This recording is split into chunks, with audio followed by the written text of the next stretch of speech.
अच्छा लगा, हमारे आगने बगल में बैठे, हमसे बात भी करी। पहला जो भी प्राइम मिनिस्टर लोग था ऐसा मिलना ऐसा संभव कम था, लेकिन मोदी जी आके हमको बात करके हमारे को प्रधानमंत्री जी ने शॉल भी दी है। लीडरशिप जो है वो मैटर करती है और अक्सर हम बात करते हैं कि पाकिस्तान को अच्छे शायद लीडर नहीं मिले।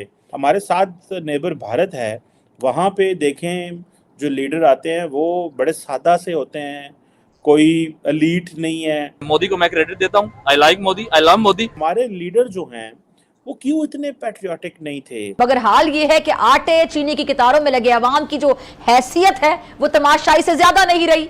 इंडिया भी हमारे साथ आज़ाद हुआ है, उधर तो हालात कोई नहीं, उधर तो लीडरशिप जो है वो सही परफॉर्म कर रही है। नरेंद्र मोदी को लीडर मानते हैं जितनी वो? मैं मानता हूँ उन्हें लीडर, क्यों नहीं मानता। अपनी हुकूमत के लिए काम, वो अपने बच्चों के लिए काम कर रहे हैं, अपने फ्यूचर के लिए काम कर रहा है। उसने बहुत ज़्यादा काम किया। आप तो एक क्रिकेट का स्टेडियम देख लेना वो वाला, आप तो उसका अंदाज़ा नहीं लगा सकते कितना खूबसूरत स्टेडियम बना दिया। ऑस्ट्रेलिया में इस तरह के स्टेडियम नहीं है। 2 टांगों वाले जानवर इस मुल्क में फिर रहे हैं, वो गिरवी, जो अभी पैदा होने हैं वो भी गिरवी, और ह्यूमन मटीरियल। वहाँ पे मोदी देख लें 10 सालों से हुकूमत कर रहा है और वो डेवलप कंट्री हो गई है।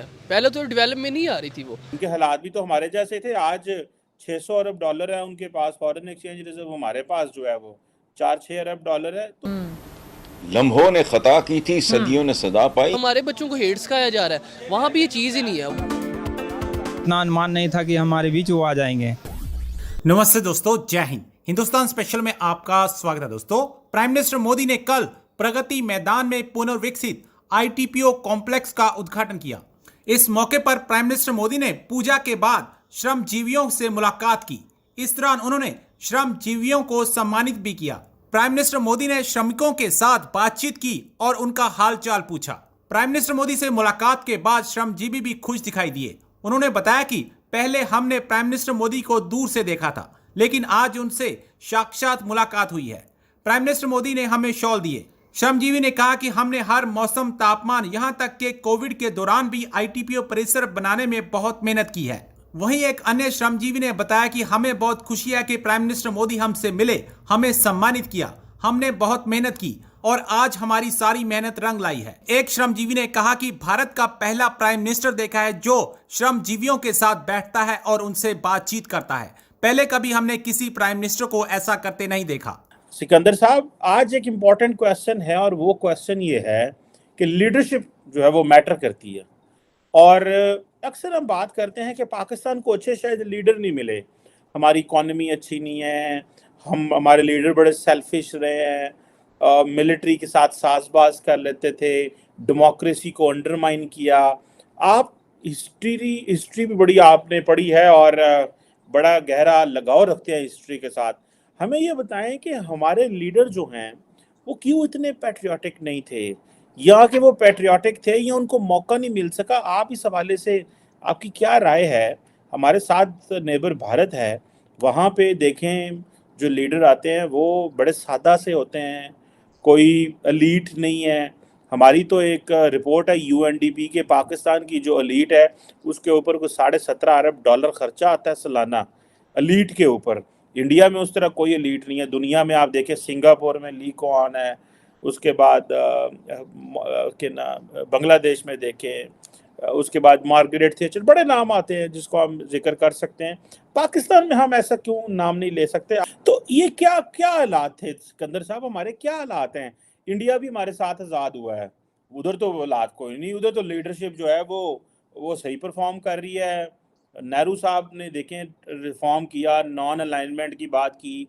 आज मोदी साहब भी 75 साल बाद अमेरिका के साथ दोस्ती भी कर रहे हैं, कह रहे हैं आपके साथ मिलके नॉन अलाइन कारोबार भी कर रहे हैं, दोस्ती भी कर रहे हैं, लेकिन जो है वो उनके हालात भी तो हमारे जैसे थे। आज 600 अरब डॉलर है उनके पास फॉरेन एक्सचेंज रिजर्व, हमारे पास जो है वो 4-6 अरब डॉलर है। तो क्या सर्कमस्टांसिस क्या होते हैं सिकंदर साहब?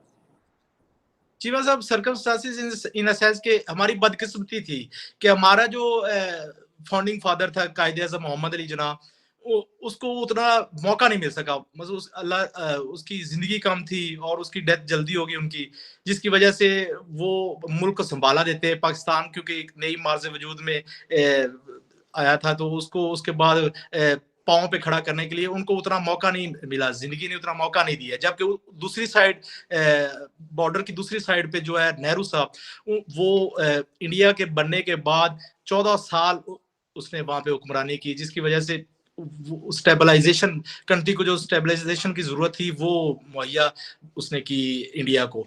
तो उसके बाद लीडरशिप क्राइसिस पैदा नहीं हुआ। जबकि कायदे आज़म की डेथ के बाद पाकिस्तान में जो थे एलीट, आप कह सकते हैं जो बड़े जागीरदार थे, उन्होंने पाकिस्तान की इक़्तिदार को काबिज कर लिया। तो वो 10 साल वही रस्साकशी में गुजर गए। 58 तक पाकिस्तान में तकरीबन 7 के 8 गवर्नमेंट्स जो है वो टॉपर्ड हुई। तो जिसकी वजह से हमारी जो मिलिट्री एस्टेब्लिशमेंट थी उसने मौके से फायदा उठाते हुए उसने मुल्क के ऐवानों पे कब्जा कर लिया, और उसके बाद जो हमारा डेमोक्रेटाइजेशन प्रोसेस था वो डीरेल्ड हो गया। नरेंद्र मोदी को लीडर मानते हैं जितनी वो? मैं मानता हूँ उन्हें लीडर, क्यों नहीं मानता। अपनी हुकूमत के लिए काम, वो अपने बच्चों के लिए काम कर रहे हैं, अपने फ्यूचर के लिए काम कर रहा है। उसने बहुत ज़्यादा काम किया। आप तो एक क्रिकेट का स्टेडियम देख लेना वो वाला, आप तो उसका अंदाज़ा नहीं लगा सकते कितना खूबसूरत स्टेडियम बना दिया। ऑस्ट्रेलिया में इस तरह का स्टेडियम नहीं है। ऑस्ट्रेलिया वेल डेवलप्ड कंट्री है, उधर इस तरह का स्टेडियम नहीं। पर देखिए इंडिया में है, उन्होंने जो बनाया है बहुत ही खूबसूरत शानदार स्टेडियम है। वो वहाँ पे मोदी देख लें 10 सालों से हुकूमत कर रहा है और वो डेवलप्ड कंट्री हो गई है। पहले तो डेवलप में नहीं आ रही थी वो, ठीक है, अब डेवलप कंट्री हो गई। रिसेंटली फ्रांस गया था, ठीक है, फ्रांस वालों ने उसको उस तरह सर पे उठाया हुआ था, ठीक है। पाकिस्तानी कोई चले जाए तो उसको तो पूछते ही नहीं कोई, उनका सदर नहीं लेने आता पाकिस्तानियों को। और वहाँ पे इस तरह वो मिल जोड़ के जिस तरह एक ही कंट्री होती है, वो जो रियलिटी है हमारे बच्चों के अंदर हेट करना सिखाया, ठीक है। रिसेंटली वो एक इंटरव्यू था कि मैं भारत के, हमारे बच्चे ने इंटरव्यू दिया है कि मैं जो बड़े होकर करूँगा भारत पे वो हमला कर दूंगा, ठीक है। हमारे बच्चों को हेट सिखाया जा रहा है। वहाँ भी ये चीज़ ही नहीं है। वो डेवलप कंट्री में उनके बच्चों को बहुत अच्छा बताया गया कि आपने क्या करना है, आपने अपने फ्यूचर में क्या करना है। यहाँ पे वो सिस्टम ही नहीं है। कि हमें भी चांद पे जाना चाहिए, हमें भी स्पेस में कोई मिशन करना चाहिए। ये भारत ही ने क्यों जिम्मेदारी ली हुई है? हम लोग इसलिए नहीं जा रहे क्योंकि अभी हमारे बच्चों का ज़हन ही कश्मीर की तरफ है। कश्मीर बनेगा पाकिस्तान, ठीक है। उनके ये ज़हन नहीं है, उनके आगे तरक्की करने वाले ज़हन है। हमारे यहाँ पे कश्मीर में अड़े हुए हैं। और पाकिस्तान और इंडिया का मुकाबला नहीं है। इंडिया बहुत ऊपर है हमारे से।